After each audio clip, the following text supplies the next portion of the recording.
People living in Seminole County are expressing concern about their drinking water tonight. A compound called 1,4-dioxane started coming up in tests about a decade ago, and utilities in Sanford, Lake Mary, and Seminole County all say the water is safe. West 2's Haley Crumblehome was at that meeting, and Haley, some neighbors say they still have a lot of concerns.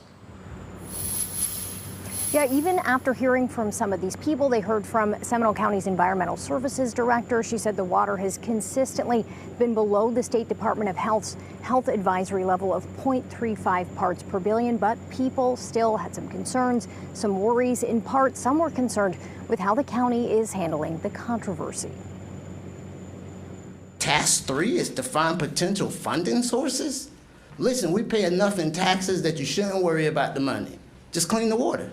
Address the issue, fix the problem. There seem to be two main concerns surrounding 1,4-dioxane at Tuesday's Seminole County Board of County Commissioners meeting. One was the quality of the county's water. If we don't have good water or good air, what the hell good is it living here?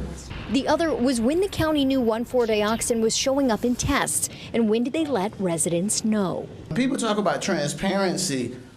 I'm not naming names, but a couple of y'all was already elected officials when this came up. H. Alexander Duncan lives in Geneva. He grew up in Seminole County.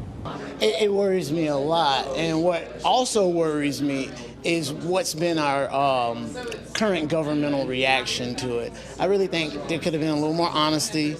There could have been a better level of transparency and openness.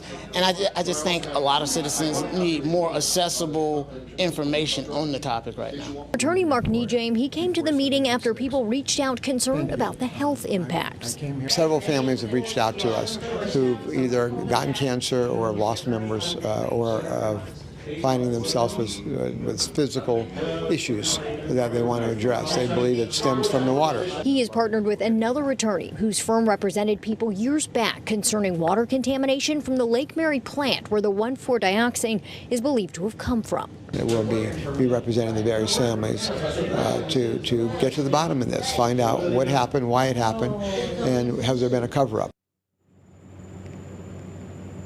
And some in public comment asked the board to look ahead, try and put things in place to prevent contamination from happening in the future. The board did discuss having more oversight and testing. Live in Seminole County, Haley Crumblehome, West 2 News.